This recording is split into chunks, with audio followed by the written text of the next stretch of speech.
Hi, lovely listeners. It's your RCP team here wishing you a happy holidays and happy new year. And you all know, if you're on Facebook with me, that I'm obsessed with hitting 20,000 Facebook followers. And I hope you can all help us out by referring a friend to not only our podcast, but to come on over to Facebook and follow us and like our Facebook page so we can connect and engage and have all these great conversations that we do every single week. And also jump onto Instagram. We're building our profile and we put lots of content on there, and Twitter as well. So you can catch us on most of the social media platforms. Yeah, and we want everybody to have a safe and enjoyable holiday season. Be careful out there. Be aware of your surroundings. Make sure that the people that you love are protected, because unfortunately, this world can be kind of cruel. So we want everybody to have a safe and happy holiday. This episode series was done in partnership with and sponsored by Showtime. The prison break effectively transformed Dannemora and the surrounding areas into a police state, with as many as 1,500 search teams tracking down the two inmates.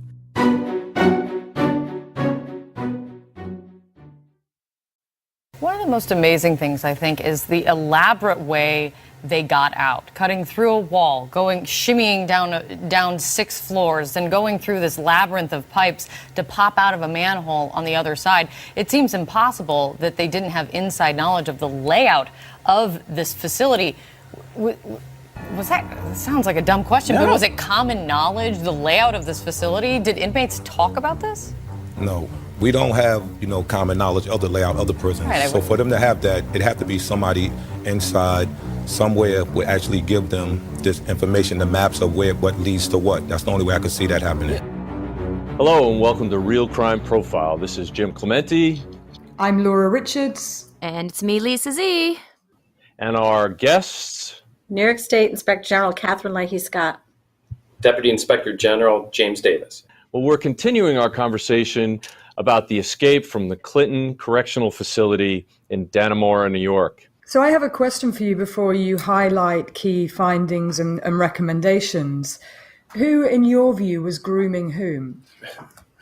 Well, certainly both Matt and Sweat, but most regularly, Matt was manipulating Gene Palmer, who was the corrections officer that ultimately, unwittingly, we think, brought the blades in a package of hamburger from the tailor shop where Joyce Mitchell presented it to Gene Palmer. And because he was an escort officer, he had the unique ability to be able to move throughout the facility. He could leave the facility. He often did.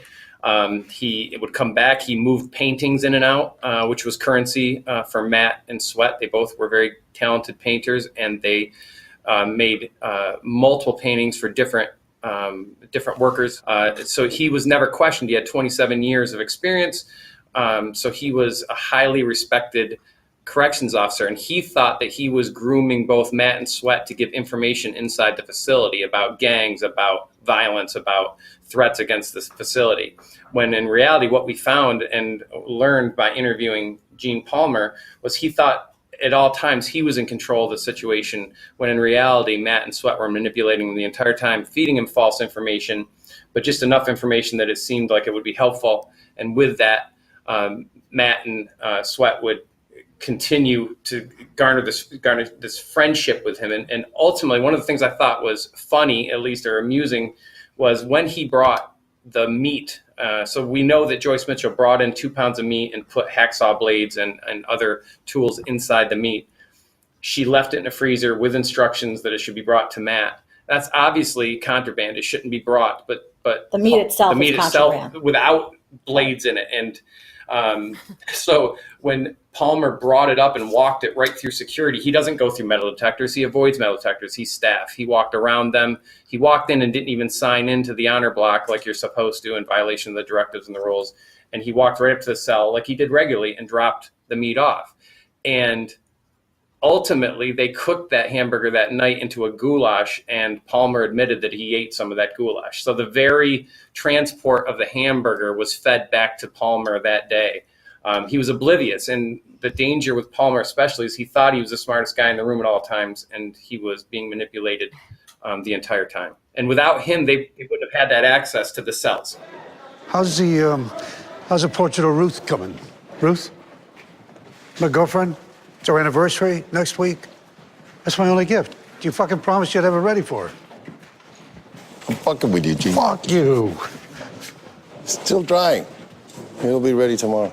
Laura and Jim, I have a question about what Jim Davis just said. Do you buy that Gene Palmer was, presents himself as he's working these two inmates? I mean, wasn't he just kind of having a bromance with these guys? I mean, I just don't buy that he this complacency and being with them day after day. I just get the feeling, and maybe it's because I've watched the show, that he was infatuated a little bit with Matt or connected to him as a friend.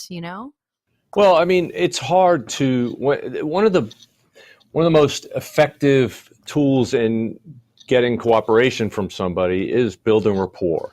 And it's a human bridge. And typically it's a human bridge of kindness and respect and dignity. And it creates this sort of, debt of gratitude between human beings. And it's used all the time in law enforcement in order to get people to talk when they've done bad things and to get them to confess. So it's not unusual that Sweat and Matt would be able to sort of use that against the corrections officer. But I do believe what James said about the fact that Palmer really believed that he was working them, because that is something we encourage. And certainly in that society, that closed society that is a prison, there are all sorts of criminal things going on every single day. And so the corrections officers, their job is to get intelligence, to find out what's going on. And even though the rules are that they're not supposed to form, relationships or friendships with the inmates, those are the very tools that you use to get that information. So it's a double-edged sword. And it could have been a little bit of both, Lisa, but I do buy that his motivation could have been totally pure in terms of what his job was as a law enforcement officer. Right, and it's all about relationships. This is a microcosm. This is a world within a world. Matt, it seems, was top dog, but Gene Palmer probably thought he was the top dog. And so that ego and narcissism, I think, talks to both of those individuals. And I think the grooming aspect, because it was your word, Catherine, but I absolutely agree. When we think about Tilly and Sweat and the Matt dynamic, I mean, Tilly was 51, Sweat was 35. So there's this whole element of she genuinely thought he was in love with her, but he is writing these notes under what seems Matt's direction to seduce her and placate her and take her on a journey. And it was a much more strategized plan, as opposed to what seems to be Tilly, who's looking for a way out. She was excited by his attention, according to various other inmates. She was just ecstatic and lit up with this attention. So it does seem to be grooming on multiple levels, but at the top of it, from what I can see and what I believe, Richard Matt seems to be the top dog, putting everyone to work, even with Sweat and his the physical aspect of what he's doing in terms of the tunnels. He seems to be the person who's got all the puppets and knows exactly what's happening next. And Catherine, can we turn now to your interview with Joyce Mitchell, Tilly, and what that was like? It's depicted very clearly in the series. And I'm just wondering your approach to talking to her, what you wanted to get from that interview. Approaching an interview with someone like Joyce Mitchell, and we saved the larger interviews, if you will, for last, as you do in most investigations. There's a lot of information gathering first. We were in possession of a lot of the information, a lot of evidence that we were going to present to her. And so, first and foremost, she was arrested, and she had reached a plea bargain negotiation with the district attorney. And part of that plea bargain was that she needed to cooperate with me in my investigation to assist in finding out what happened, and then for me to make recommendations and changes at the facility. So that was the context, if you will, that Joyce Mitchell had to sit down with us. So she was already in the Clinton County local correctional facility. She was in cuffs. She had an attorney that was with her. And then my team, we did not interview Joyce Mitchell during the manhunt. We did not interview her until after a plea bargain was reached with the district attorney. So that's just to frame it. So we had several opportunities to sit and speak with her.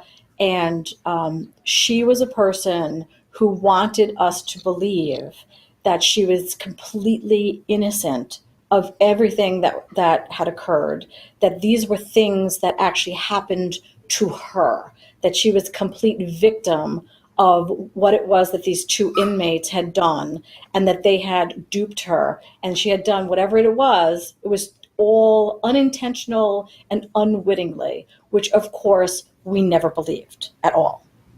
This is why I feel like I'm sitting across from the only person who can help me here. Yeah. Yeah, well, you're different than these people, so. Well, I'm trying to help.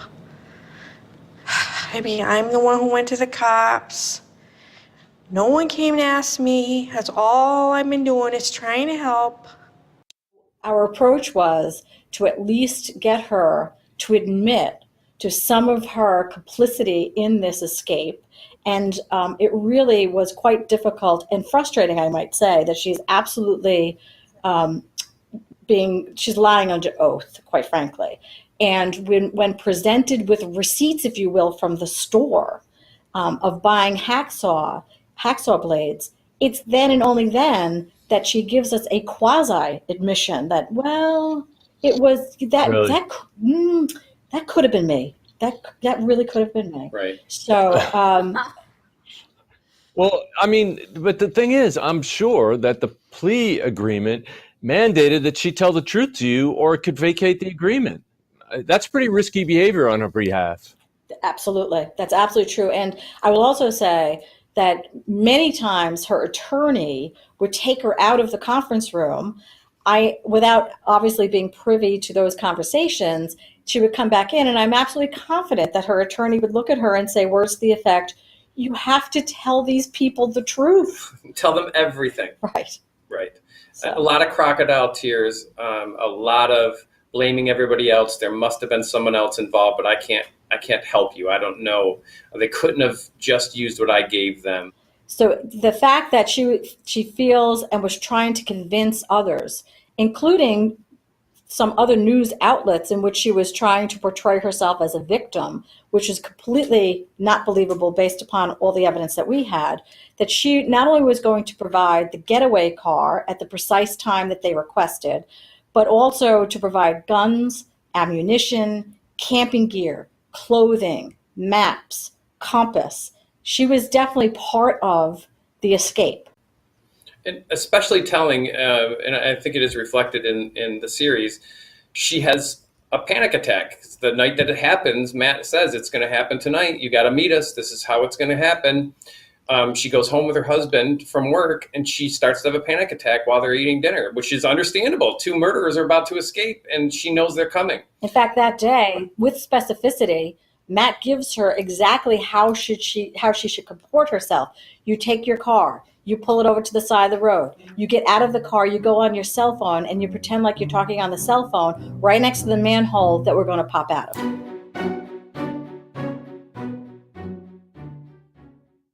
This episode is brought to you by Showtime and the new limited event series Escape at Dannemora, directed by Ben Stiller and starring Benicio del Toro, Patricia Arquette, and Paul Dano.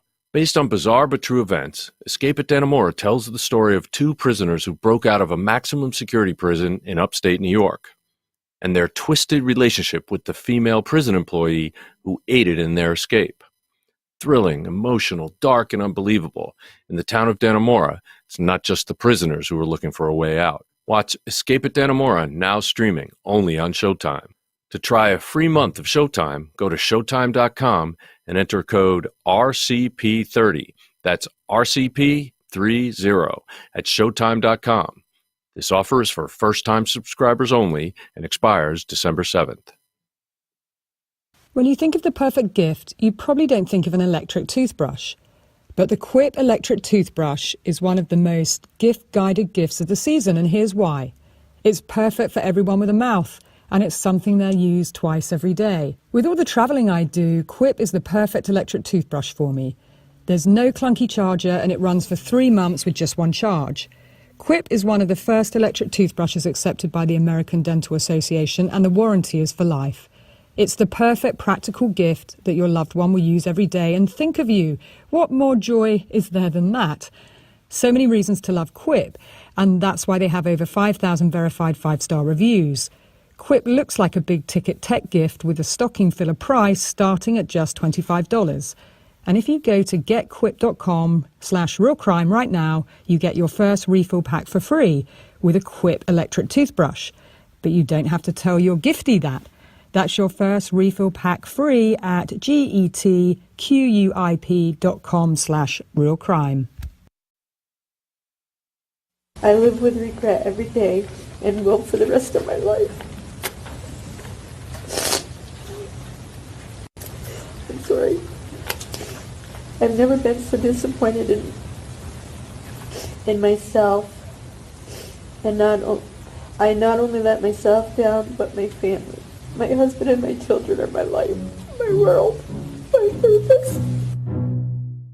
But the fact she has that panic attack, I mean, that shows, an element of fragility and lack of, I guess, whether she had thought the whole thing through from, A to Z, or whether she only romanticized part of it and this was all about fantasy, but now the reality was kicking in. Right. She couldn't handle it.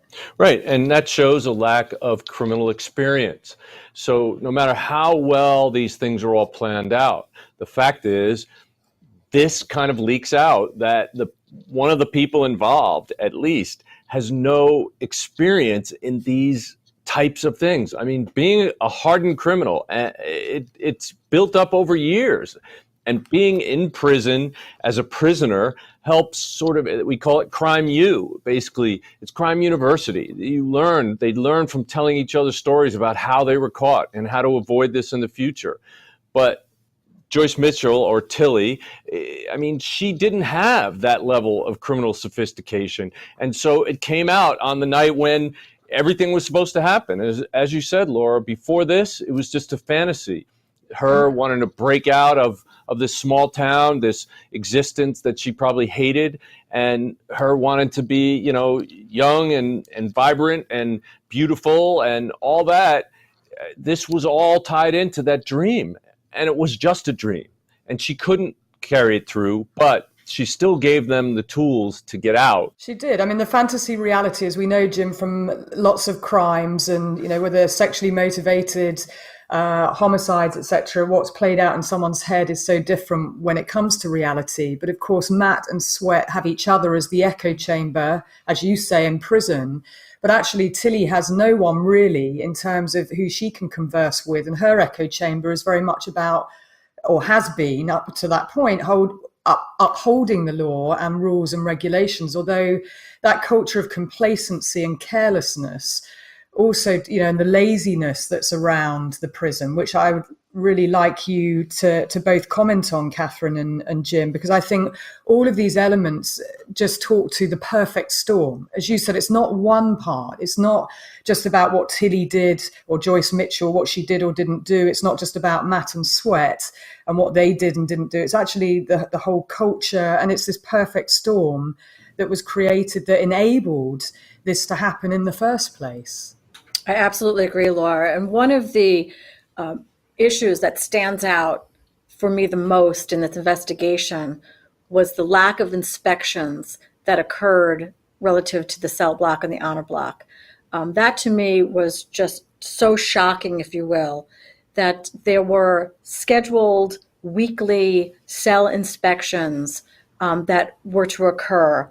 And we in the audit team had decided to take the most conservative approach to come up with a number of how many times these corrections officers missed, if you will, the hole in the cell. And we had determined, based upon the evidence in the case, as well as the testimony that we had taken from Sweat and others, that there were at least 15 weekly scheduled cell inspections which occurred. And those cell inspections require the officers to check the bars, the sink, the toilet, the vent. It is required that they were to check the vent, and nobody checked the vent. It was required that they check the vent from the catwalk. Now, keep in mind that the repairs had taken place within the cell, and the vent had the bed pushed up against it. If you went to the catwalk, you would have potentially have seen the 2 cut holes in the cell. Additionally, the inspections, the nightly round inspections, again, taking the most conservative number, we estimated at least 400 inspections they missed Sweat out of his cell.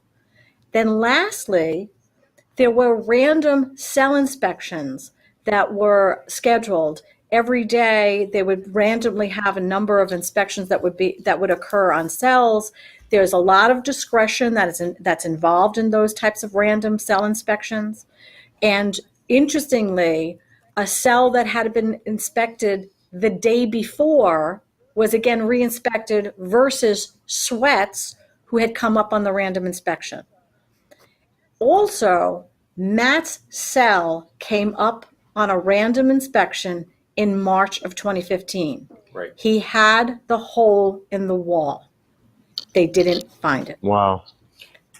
And to frame that too, when you go into these cells, they're 6 foot by 8 foot. Without being trained in searching a cell myself, it just makes sense that you would check the toilets, you would check the bars, and you would check any vents, and pull their bed out and check the vents. They're all in a very tiny confined space, and knowing that was never done. But most importantly, with Sweat out of his cell in a conservative amount of nights, 85 different nights, they do multiple bed checks during the night where we interviewed the corrections officers that were assigned to that honor block, and they, as you can imagine, several times during the night, they have a night count where they have to have everybody stand up or sit up on their bed, and they count that out between 10 and 11 o'clock at night. And then they're supposed to do it at least 3 more times during the night, where they walk through and look for what is termed in their directives and rules and regulations, a living, breathing body.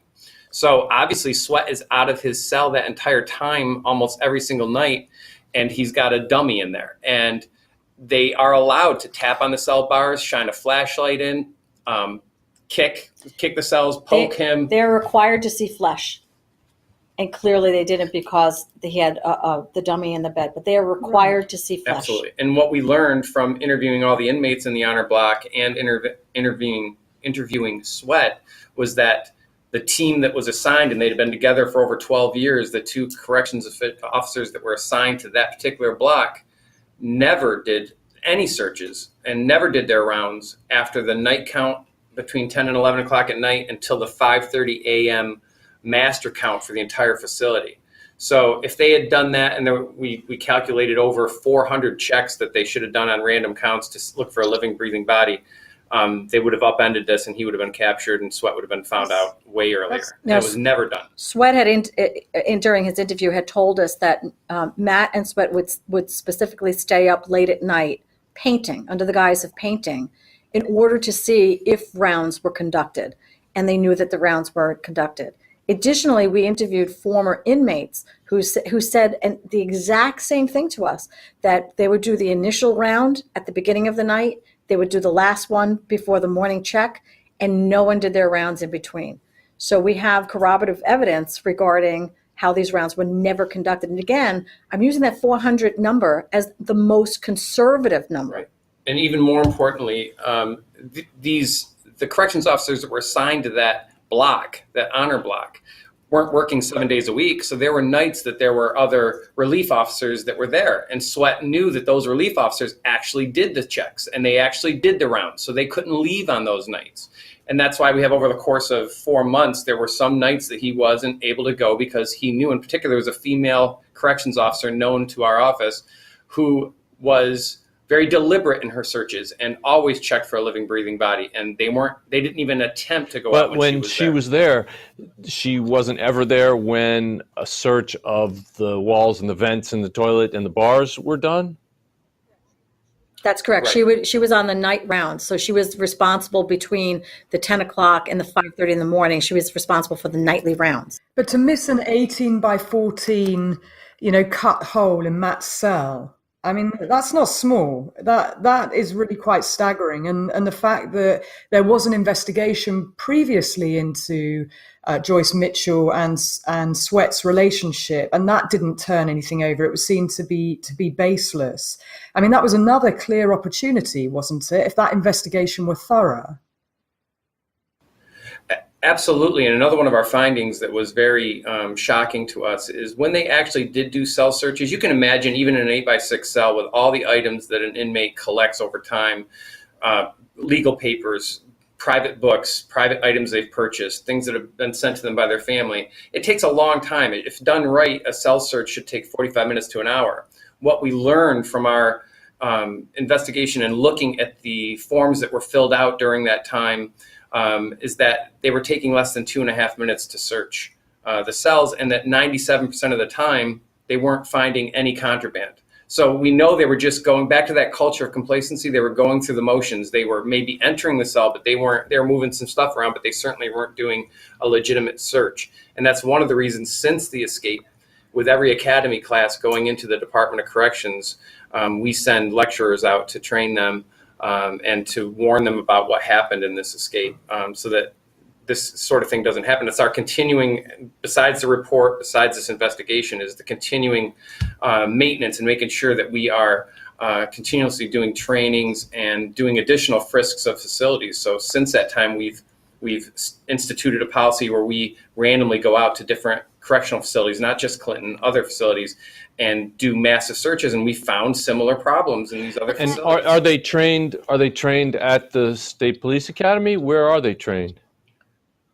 No, there's a specific DOCS training academy that all corrections officers have to successfully complete the academy. So there is no recruit that graduates from the academy without having a member of my office provide specific training as to the expectations of them and their reporting requirement to me as the State Inspector General. We obviously use the Clinton Correctional Facility investigation as the springboard to discuss not only the complacency, but also the culture that you may be working as a new recruit with somebody who has been working in whatever facility for 10, 15, 20 years. You are the new breed. You are the new employees. You need to take responsibility for that which you observe and report it if you see something. Because again, another shocking point that I need to make is when you come up on Dannemora, the Clinton Correction Facility, when you walk into that facility, it is very clear that it is a maximum security facility, and everybody forgot that. But one question I wanted to ask is, could this lackadaisical approach to security be because of the kind of prison it was, this kind of honor block, privileged, the yards that they had? I mean, Brett Johnson, who wrote the series with Michael Tolkien, told us that it took a very small amount of guards to manage a huge amount of prisoners out in those yards. So maybe because not a lot of fights happen, or because the prisoners are well behaved, that they had a false sense of security, that everything was going smoothly and nobody would be missing at bed check and nobody would be trying to escape.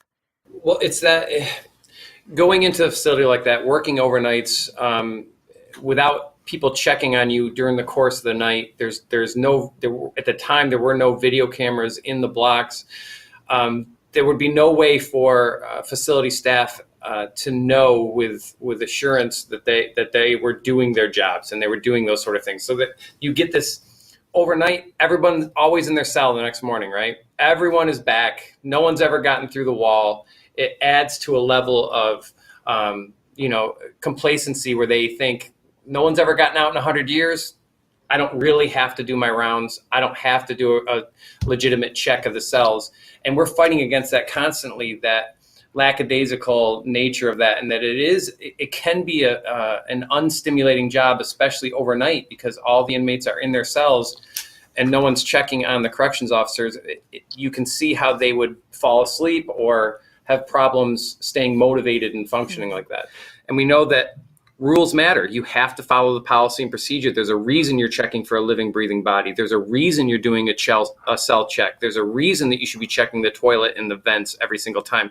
And those are all laid out specifically. So that falls on the sergeants and the captains and the lieutenants and the directors to enforce that kind of insistence on following rules and regulations. And it just was not happening at that facility. And to the point that was brought up before, in February of 2015, it was discovered that there may have been an improper relationship between Sweat and Mitchell. And it was rumors that were determined to have been baseless, but that had risen up to a management level, and there was not a significant or any real investigation that occurred, and there was evidence that was not properly evaluated. So it's not only on the level of the COs, but also management that they failed another opportunity to discover this escape.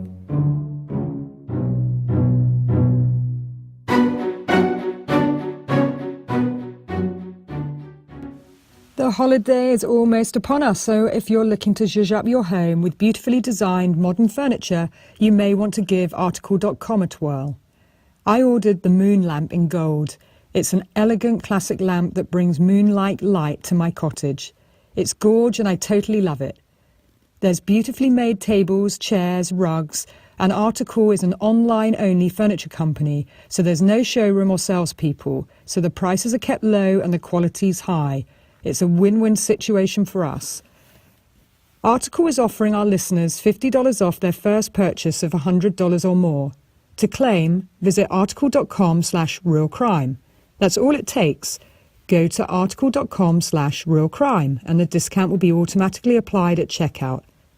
That's article.com/realcrime to get $50 off your first purchase of $100 or more. I would hope that this never happens again. If it did, I would hope it would happen here, as silly as that sounds, because the people of the North Country showed their true colors.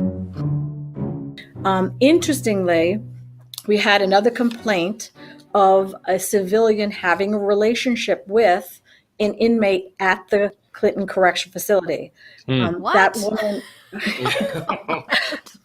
That woman, who, by the way, provided a tour of her job in the tailor shop to Patricia Arquette. So that's yet another interesting piece. She was arrested, and she's being prosecuted. So it was another opportunity for us to see what exactly happened. The truth of the matter is, as much education as we provide, as much as we have directives and policies and procedures, and we have very good management, are we ever going to really stop what individuals do at any given time? I don't think so, but we are doing our best to ensure that these types of things don't happen. And I will say that relationship and the prosecution, that occurred quickly as a result of the investigation that we had conducted, the first investigation. That happened quickly because we had, it was a correction officer that reported that relationship to our office. Well, that's great. But what's amazing about that is that it really shows, it really proves that relationship demonstrates that people on both sides of the equation learn from every event. And when I said before that prisons are crime universities, I am sure that everybody talked about how these guys were able to get away with it and how they did this long-term grooming and they got the person, the civilian, to actually get them things that they were just going to do it again. And that was what their plan was right from the start. So it's just amazing. And it is very difficult to actually ensure that. And just like in every other aspect of law enforcement, as law enforcement and forensic tools increase, in their effectiveness, the bad guys and the bad women will actually, pivot and shift and learn and one up whatever the advancements are. So it's a constant battle back and forth. But also nobody thinks that they're the problem. And like the IG stated, the woman that entered the tailor shop, she was the first new hire after the escape. She was the first new tailor shop employee. And then when production started up again, meaning the production in the tailor shop started up again after the lockdown ended. She was working there and knows everything that just occurred. Obviously, it was the talk of the entire country, but also the talk of the North Country. And she begins a relationship with one of the inmates. It's stunning, but the system worked in that it was quickly reported. Any whiff of inappropriate behavior, and that's what we had happen here. We had a female corrections officer noted improper interactions, immediately spoke with her husband was a corrections officer, immediately spoke with him. It was reported. This woman was pulled out. An investigation was begun by the OSI unit, the Office of Special Investigations, in conjunction with us. She was quickly captured. She quickly made admissions. We were able to track down money exchanges that she had made with the inmate and phone calls, and she created a new identity. It's insane, but she was quickly captured and prosecuted and admitted her guilt.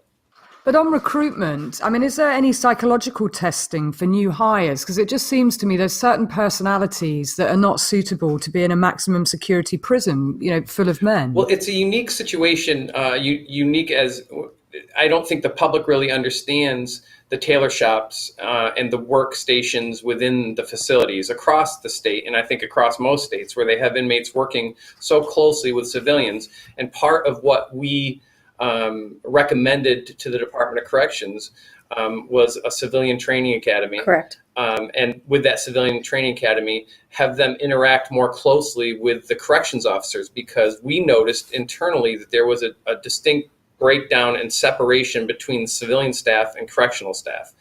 And a perfect example is Lyle Mitchell. Lyle Mitchell, the husband of Joyce Mitchell, and when I interviewed him with investigators here, he knew that his wife was bringing in items to the inmates. He knew who specifically she was bringing it in for. He knew that she was bringing in eyeglasses and that she had ordered stuff off of eBay to bring in, and that she brought in food and coffee and those sort of things. He admitted those things. And then when I asked him, knowing all this, knowing that that was a security breach, asked specifically, would you have done anything different if it even meant turning your wife in or reporting that she's having contact and receiving paintings, by the way, from inmate Matt? Would you have done anything differently? He goes, probably not. It's not my job. That's security's job.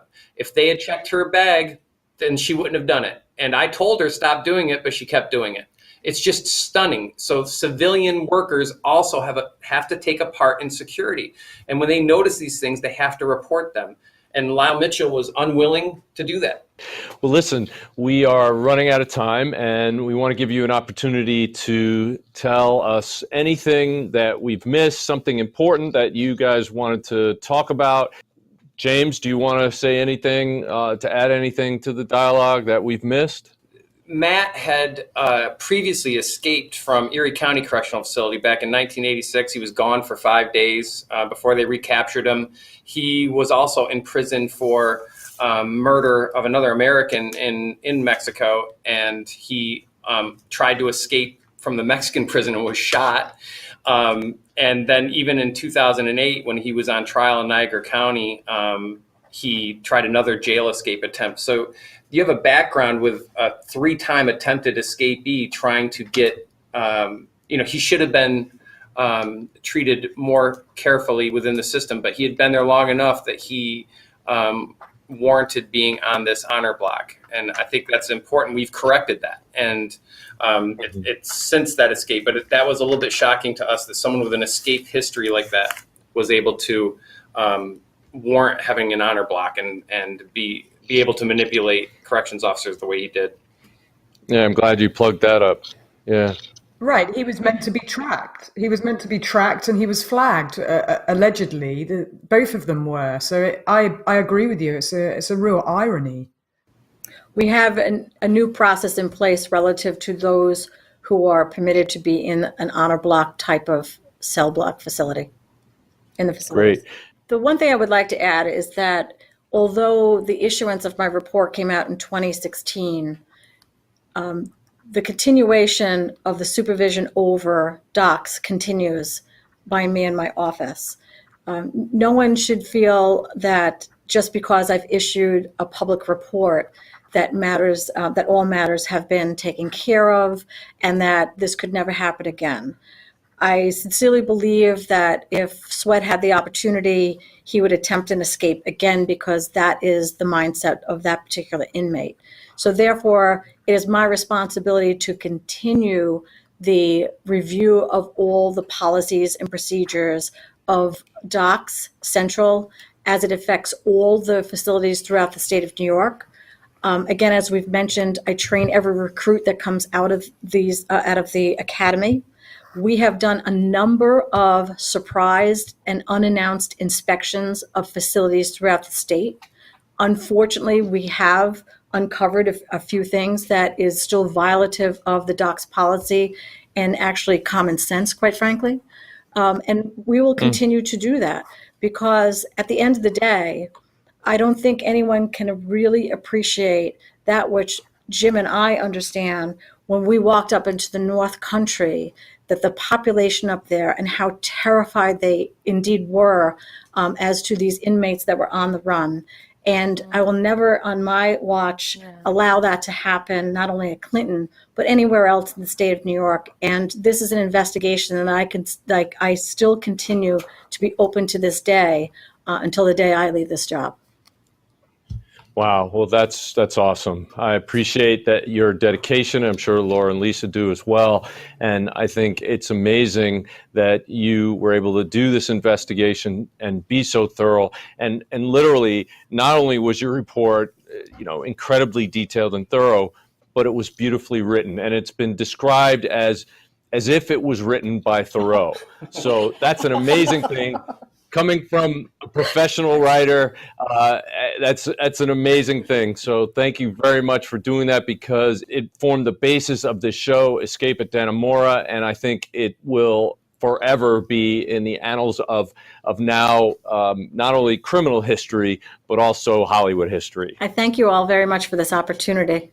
I also want to give a thank you out to John Milgram in your office, Catherine, and Greg, your Chief Technology Officer, for facilitating this. You guys have a very busy schedule, and everybody worked together to make this possible, and I just want to thank you so much for that. Thank you. And I want to give a shout out to Governor Cuomo. I used to work for his dad years ago when I was in college and law school, and he was just an inspiration for me in my career, and I'm so glad that Andrew has followed in his footsteps. And I just want to say thank you to Catherine and James for being so clear and open and transparent, and trying to ensure that, safety is the safety of the community, but also in prisons is the main priority. So thank you for your service and your commitment. Thank you, Laura. Thank you. We appreciate you coming on Real Crime Profile and enlightening us and our listeners. And till next time, thank you for listening to Real Crime Profile. If you like our podcasts, there are a few things you can do. You can take 2 minutes and go to Apple Podcasts and leave a 5-star review. You can also check out all Real Crime Profile offers and promotions and our sponsors in our show notes. Another thing you can do is go to Facebook and like our Facebook page, and you can also follow us on Twitter at Real Crime Profile without the E. And one last thing, please tell your friends, family and colleagues about us and spread the Real Crime Profile word. Thank you so much for listening. We really appreciate all of our listeners. Real Crime Profile is produced and edited by Paul Francis Sullivan. Sound engineering by Mike Thal. Music is composed by Simba Tsumba. Logo art by Jim Clementi. Real Crime Profile is produced by XG Productions and distributed by Wondery. For advice and support if you're experiencing stalking in the UK, you can contact Paladin National Stalking Advocacy Service on 0203 866 4107, or you can go to the website where there's a lot of information and advice that you can follow on www.paladinservice.co.uk. If you're experiencing domestic abuse, you can call the National Domestic Violence Helpline for free on 0800 2000 247. In the US, if you're experiencing domestic abuse and need advice, shelter or counselling, you can call Genesis, the 24-hour hotline, on 214-946-4357. You can also go to their website for further advice or support, www.genesisshelter.org. And there's the Domestic Violence Hotline on 800-799-7233.